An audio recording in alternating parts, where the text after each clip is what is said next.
नमस्कार, मैं रविश कुमार। देश की राजनीति में कुछ घटनाएं अचानक नहीं होती, वे धीरे धीरे पकती हैं, अंदर ही अंदर सुलगती रहती हैं और जब सामने आती हैं तो लोग चौंक जाते हैं। ऐसा ही कुछ हुआ जब एक लंबे समय से बीजेपी के भरोसेमंद सहयोगी माने जाने वाले चंद्रबाबू नायडू ने अचानक पार्टी से किनारा करने का ऐलान कर दिया। उस ऐलान ने सिर्फ दिल्ली की सियासत नहीं हिलाई, बल्कि नागपुर तक कंपन महसूस हुआ। और फिर वह खबर आई जिसने पूरे राजनीतिक गलियारों में तूफान खड़ा कर दिया।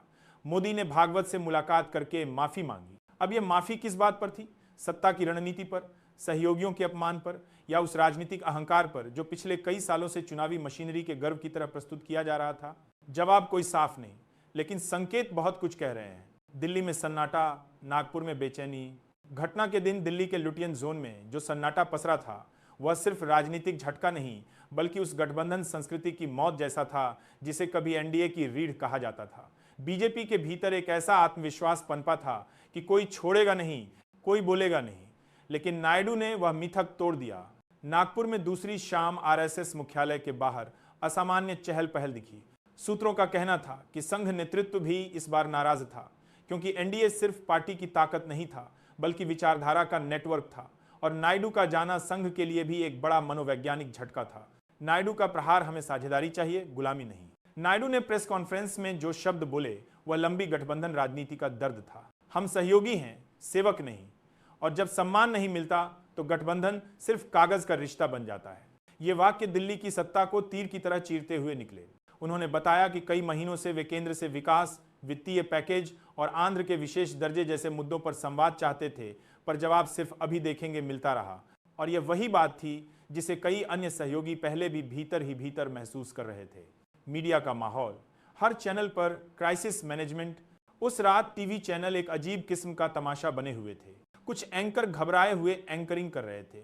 वो एंकर जो हर घटना को मोदी की मास्टर स्ट्रोक बताकर बेचते थे, अब उन्हें कोई मास्टर स्ट्रोक दिख नहीं रहा था। वे अचानक राष्ट्रीय सुरक्षा, अर्थव्यवस्था, ग्लोबल इमेज जैसे सामान्य विषयों की तरफ भागने लगे। लेकिन जनता समझ रही थी कि यह चैनलों का प्रबंधन नहीं, संकट का स्वीकार है। मोदी भागवत मुलाकात अंदर की टूटन का इशारा। अगले ही दिन सुबह खबर चली कि प्रधानमंत्री नरेंद्र मोदी अचानक नागपुर पहुंचे। आमतौर पर ऐसी मुलाकातें गोपनीय रखी जाती हैं, पर इस बार लीक हुए विवरण ने तहलका कर दिया। मोदी ने भागवत से मुलाकात कर स्थिति को संभालने में हुई गलतियों पर पश्चाताप जताया। अब यह पश्चाताप किसके लिए था? सहयोगियों के असंतोष के लिए, केंद्रीय नेतृत्व के अहंकार के लिए, या उस राजनीतिक शैली के लिए जिसने पार्टी को एक व्यक्ति आधारित संगठन बना दिया?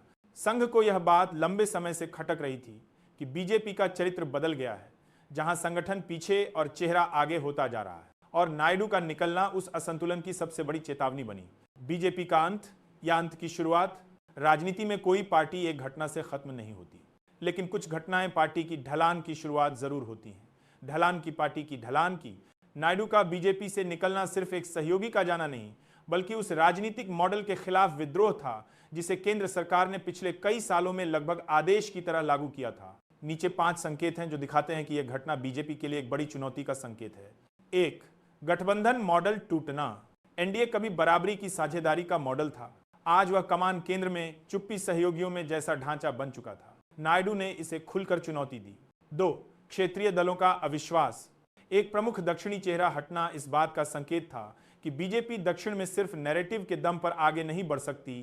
3. संघ बीजेपी मतभेद। जब संगठन और सत्ता के बीच दूरी बढ़ती है तो संकट दीवार पर लिखा होता है। 4. मीडिया का भरोसे का संकट। जब सत्ता समर्थित मीडिया भी जवाब न दे पाए, समझिए कि सच अंदर से हिल रहा है। 5. विपक्ष को नैरेटिव मिलना। इंडिया गठबंधन को अचानक मिली नई ताकत का श्रेय नायडू की इस बगावत को भी जाता है। इंडिया गठबंधन की सक्रियता, समय बदल रहा है का संदेश। नायडू का बीजेपी छोड़ना विपक्ष के लिए राजनीतिक ऑक्सीजन जैसा था। दिल्ली में विपक्षी दलों की बैठकें लगातार होने लगी। एक वरिष्ठ नेता ने मीडिया से कहा, जो बीजेपी सहयोगी को सम्मान नहीं दे सकती, वह देश को क्या सम्मान देगी? यह बयान चुनावी राजनीति में तीखा प्रहार था। पश्चिम बंगाल से लेकर महाराष्ट्र, बिहार और तमिलनाडु तक विपक्षी दलों ने इसे बीजेपी की घटती पकड़ के संकेत के रूप में पेश किया। और जनता के बीच भी चर्चा यही थी कि अगर इतने बड़े नेता नाराज हैं तो कुछ न कुछ तो गलत होगा।